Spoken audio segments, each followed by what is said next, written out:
Hello everyone, welcome back to our channel NCERT by Payal Malik. आज हम start करने जा रहे हैं द हिंदू न्यूज़पेपर एनालिसिस, जहां मैं आपको डेली इंपॉर्टेंट न्यूज़ को यूपीएससी और कॉम्पिटिटिव एग्जाम्स के पर्सपेक्टिव से सिंपल लैंग्वेज में समझाऊंगी। यहां आपको मिलने वाले हैं important editorial analysis, relevant current affairs, prelims plus mains के लिए यूजफुल पॉइंट्स और अननेसेसरी न्यूज़ को स्किप करके एग्जाम ओरिएंटेड कंटेंट। तो चलिए बिना टाइम वेस्ट किए स्टार्ट करते हैं the Hindu analysis. The Hindu analysis 8 April 2026। आज जो है बहुत इंपॉर्टेंट जो है टॉपिक्स हमें देखने को मिले हैं और उसको मैंने पहले ही बाइफरकेट कर दिया है कि जीएस तरीके से भी और प्रीलिम्स के तरीके से भी। तो जीएस पेपर 2 में हमारा जो इंटरनेशनल रिलेशंस आते हैं उसमें हमारा मोस्ट इंपॉर्टेंट जो पॉइंट जाएगा, टॉपिक जाएगा, वो रहेगा हमारा India Iran energy and trade dynamics के बारे में। आप जानते हैं कि ईरान और यूएसए इजराइल के बीच में कॉन्फ्लिक्ट चल रहा है, उसी से रिलेटेड जो है हमारा ये आर्टिकल आया है और इंडिया को किस तरीके से अफेक्ट किया जा रहा है, कैसे कैसे जो है सेंक्शंस प्रेशर जो है वो इंडिया के ऊपर भी लग रहे हैं। तो उन सारी चीजों के बारे में हम इस न्यूज के अंदर कवर करेंगे। सेकेंड टॉपिक है हमारा इकोनॉमिक एंड ट्रेड से रिलेटेड, जो कि हमारा जीएस पेपर 3 का एक मोस्ट इंपॉर्टेंट जो है कंटेंट है। इसमें हम WTO world trade organization crisis के बारे में देखेंगे।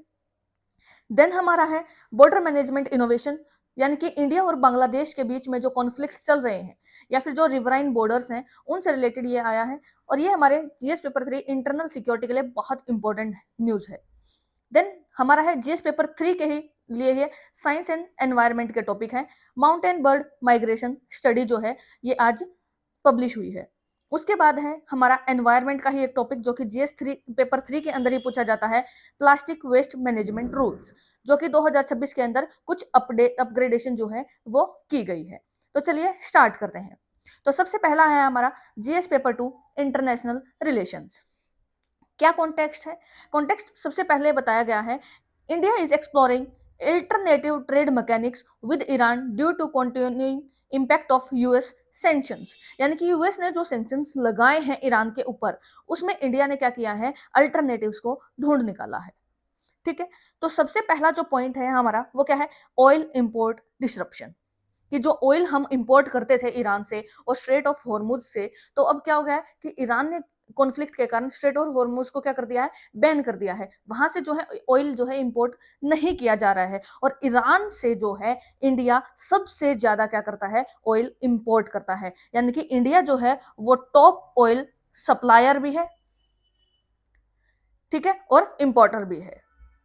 Imports drop to near zero after sanction pressure, और इंपोर्ट्स को क्या कर दिया गया है, बिल्कुल ही जीरो कर दिया गया है। अब क्यों? क्योंकि सैंक्शंस का जो प्रेशर है वो हमारे पास हमारे ऊपर कॉन्टिन्यूसली बनता जा रहा है। ठीक है, और अब अल्टरनेटिव पेमेंट मैकेनिज्म क्या ढूंढा है इंडिया ने, तो वो देखा है रूपी रियाल मैकेनिज्म के अंदर। ठीक है, और इसमें किसको इंक्लूड किया गया है, यूको बैंक। किसको? यूको बैंक को। नई एक्सप्लोरिंग क्या है कि बार्टर सिस्टम जैसे हमारा होता था। पहले क्या होता था कि अगर मुझे राइस की जरूरत है और मेरे पास एप्पल है, तो हम क्या करते थे कि एप्पल देके, जिसको एप्पल की जरूरत होती थी और उसके पास अगर राइस है तो वहां से हम क्या कर देते थे, राइस कलेक्ट कर लेते थे और उसको एप्पल दे देते थे। ऐसे ही क्या है, अब बार्टर ट्रेड जो है यहाँ पर स्टार्ट किया गया है और साथ साथ में क्या है, लोकल करेंसी सेटलमेंट भी स्टार्ट किया गया है। ठीक है, स्ट्रेटेजी की इंपॉर्टेंस क्या है, एंश्योर किया है एनर्जी सिक्योरिटी डाइवर्सिफिकेशन को। ठीक है, देन इश्यूज और चैलेंजेस क्या है, जो हमारा मेन इशू है, जो चैलेंज है वो क्या है, फाइनेंशियल कॉन्स्ट्रेंट्स। यानी कि जो ग्लोबल बैंकिंग चैनल्स हैं वो क्या होते जा रहे हैं, उनके अंदर कमी होती जा रही है। क्यों? क्योंकि कंट्रीज ने क्या किए हैं, सैंक्शंस लगा दिए हैं। दूसरा क्या है, रिस्क है सेकेंडरी सैंक्शंस का, कि इंडियन एंटिटीज के ऊपर जो है वो सेकेंडरी सैंक्शंस ना लगा दिए जाएं। साथ साथ में क्या है, जो नॉर्थ साउथ ट्रांसपोर्ट रूट है वो भी बहुत ज्यादा इंटरप्ट हो रहा है। अब यूपीएससी के लिए टेक अवे क्या है, कि यूपीएससी के जो हमारा जीएस पेपर होता है उसमें हम क्या लाइन लिख सकते हैं, India's engagement with Iran reflects a paramagnetic balance between strategic autonomy and geopolitical constraints in a sanctions driven global order।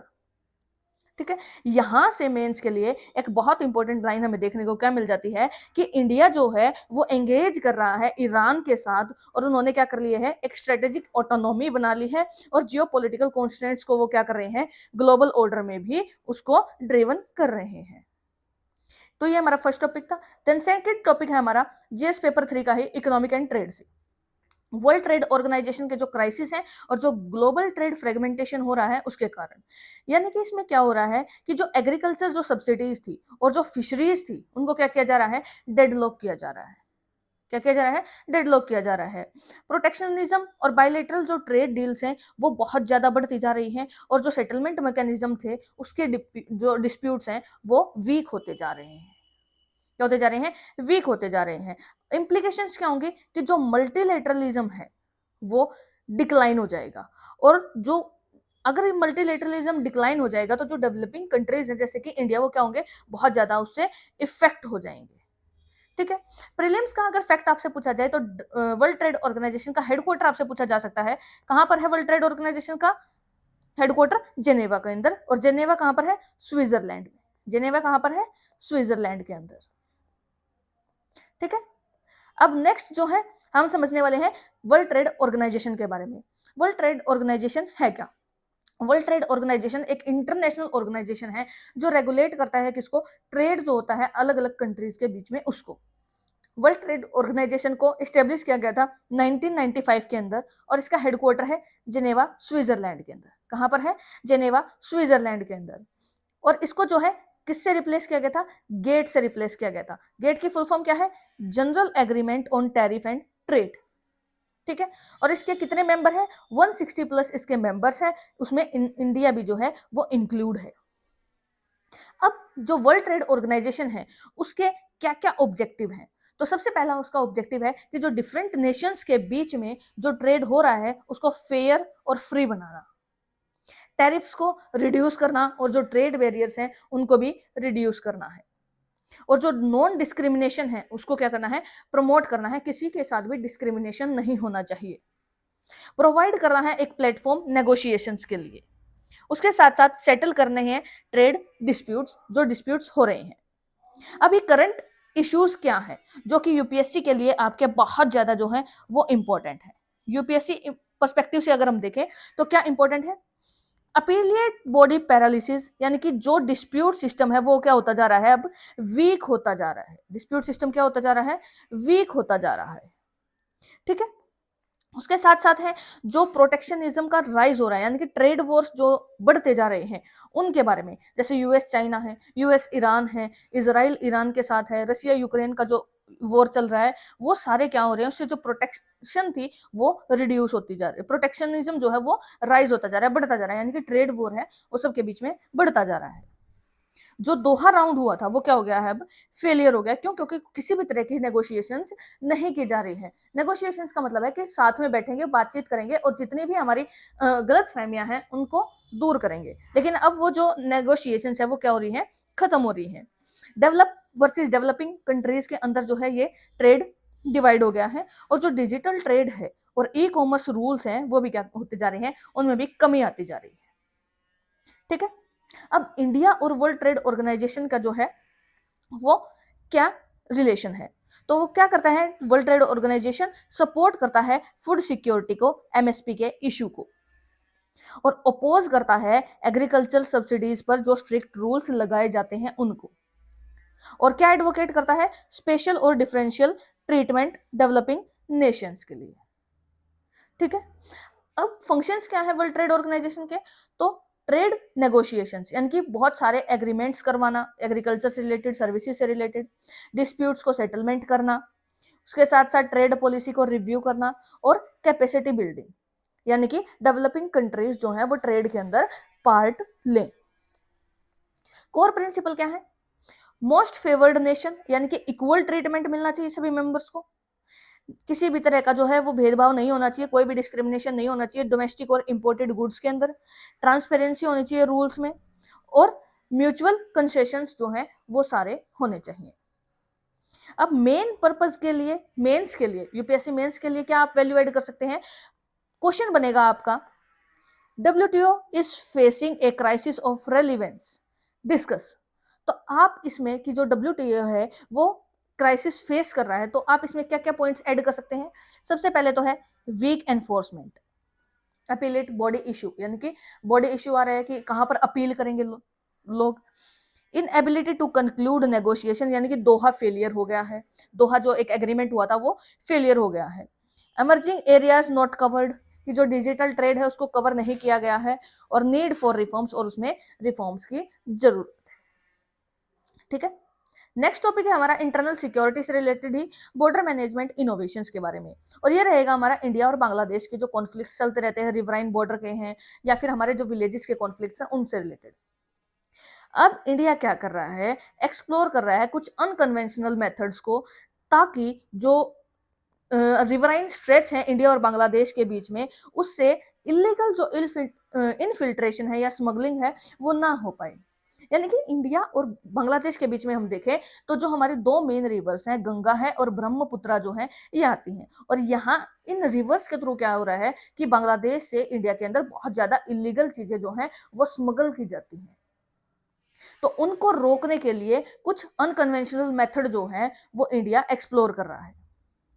अब की पॉइंट्स क्या है, जो नेचर है बॉर्डर का, यानी कि 4096 किलोमीटर, 496 किलोमीटर इंडिया और बांग्लादेश का बॉर्डर है, जो कि सबसे लार्जेस्ट है, और जो लार्जेस्ट पोर्शन है बॉर्डर का वो मैक्सिमम टू मैक्सिमम रिवराइन है, जैसे कि ब्रह्मपुत्रा, सुंदरबन रीजन्स, और वहां पर बहुत ज्यादा डिफिकल्ट है कि हम फेंसिंग कर पाए या हम उस चीज को मॉनिटर कर पाए, क्योंकि रिवर्स है, रिवर जा रही है, तो रिवराइन रिवर जो है वो अपने जो पाथ है उसको चेंज करती रहती है, तो वहां पर हम फेंसिंग भी नहीं कर सकते। फिर है सिक्योरिटी चैलेंजेस क्या है, इनफिल्ट्रेशन है, इलीगल माइनिंग है, इनफिल्ट्रेशन है, और इलीगल माइग्रेशन बहुत ज्यादा होता है, वहां से स्मगलिंग होती है बहुत ज्यादा, कैटल्स की, नारकोटिक्स की, फेक करेंसी की, और उसके साथ साथ डायनेमिक रिवर चैनल्स। अब कंसर्न क्या है, क्या क्या लिमिटेशंस हैं, तो एथिकल इश्यू, यानी कि जो एनिमल्स हैं उनका पर, यानी कि एनिमल्स को यूज किया जा रहा है स्मगलिंग के लिए। ठीक है, तो इससे क्या हो रहा है कि जो सेफ्टी कंसर्न है वो राइज हो रहे हैं एनिमल्स के लिए। दूसरा क्या है, एनिमल्स की जो मूवमेंट है उसको कंट्रोल करना भी बहुत ज्यादा डिफिकल्ट होता है, तो उसको भी कंट्रोल नहीं कर सकते, और सीजनली जो रिवर है वो अपने पाथ को चेंज करती रहती है। ठीक है, अब इसमें से यूपीएससी के लिए मेन लाइन हमारी क्या बन सकती है, तो वो ये रहेगी, effective border management requires a mix of technology, जिसमें हम मिक्सिंग कर सकते हैं टेक्नोलॉजी की, ecological sensitivity and human intelligence rather than reliance on unconventional deterrence alone. यानी कि हम मेंस के अंदर लिख सकते हैं कि जो इफेक्टिव बॉर्डर मैनेजमेंट है उसमें क्या हो सकता है कि हम टेक्नोलॉजी को यूज करें, इकोलॉजिकल सेंसिटिविटी को देखें, और ह्यूमन जो इंटेलिजेंस है उसको यूज करें, बजाय कि जो हम अनकन्वेंशनल मेथड्स को ढूंढ रहे हैं उसके। ठीक है, अब नेक्स्ट टॉपिक है हमारा माउंटेन बर्ड माइग्रेशन स्टडी से रिलेटेड, साइंस एंड एनवायरनमेंट का एक बहुत इंपॉर्टेंट टॉपिक है। इसमें क्या है कि रिसेंट जो स्टडी हुई है उसमें पता चला है कि जो माउंटेन्स के जो बर्ड्स हैं वो क्या कर रहे हैं, माइग्रेट कर रहे हैं। प्राइमरली कैसे ड्रिवन कर रहे हैं, वो उनकी जो एनर्जी एफिशिएंसी है और फूड अवेलेबिलिटी है उससे। टेम्परेचर जो है वो कंटिन्यूअसली चेंज होता जा रहा है, जिसके कारण जो है वो वहां पर क्या हो रहा है कि जो हमारे बर्ड्स हैं वो क्या कर रहे हैं, माइग्रेट कर रहे हैं। ठीक है, अब इंपॉर्टेंस क्या है, रीथिंक करना है हमें अपने क्लाइमेट जो नैरेटिव्स हैं उनके ऊपर, क्योंकि माइग्रेशन क्या है, सिर्फ वो टेम्परेचर के ऊपर ही डिपेंड नहीं कर रहा है। माइग्रेशन सिर्फ टेम्परेचर के ऊपर ही डिपेंड नहीं है, ऐसी बहुत सारी चीजें हैं जिसके कारण जो हमारे बर्ड्स हैं वो माइग्रेट कर रहे हैं। ठीक है, बर्ड्स क्या करते हैं, ऑप्टिमाइज करते हैं एनर्जी को, फूड गेन करते हैं। ठीक है, कुछ उनका बिहेवियर होता है कि जहां पर जो हमारे बर्ड्स है वो रहना स्टार्ट कर देते हैं तो वहीं पर वो क्या हो जाते हैं, अडेप्ट हो जाते हैं, यानी कि अडेप्टिव बिहेवियर उनका होता है। सीजनल वो फूड खाते हैं, ब्रीडिंग रिक्वायरमेंट्स होती हैं उनकी। अब सिटीजन्स का क्या रोल होता है, तो सिटीजन्स जो साइंस है उसके अंदर क्या है कि हमें जो है एक ई बर्ड प्लेटफॉर्म प्रोवाइड करना चाहिए जिस पर रियल टाइम डेटा जो है हम बर्ड्स का रख सकें। ठीक है, यूपीएससी के एंगल से एनालिटिकल थिंकिंग क्या है, बायोडाइवर्सिटी कंजर्वेशन, कि हमें अपनी बायोडाइवर्सिटी को बचाना है, अपने फ्लोरा और फोना को जो है वो बचाना है, जो कि अभी जो है डिस्ट्रॉय किए जा रहे हैं। अंडरस्टैंड करना है माइग्रेशन हेल्प को, ताकि क्रिटिकल हैबिटेट्स को बचाया जा सके। क्लाइमेट चेंज लिंकेजेस हमें देखने हैं, और जो कॉम्प्लेक्स इकोलॉजिकल रिस्पॉन्सेज है क्लाइमेट चेंज के लिए उनकी तरफ हमें ध्यान देना है, और कुछ इंपॉर्टेंट पॉलिसीज भी हमें बनानी है। मेंस के लिए एनरिचमेंट लाइन क्या है, species responses to climate change are multidimensional driven by ecological efficiency rather than temperature alone।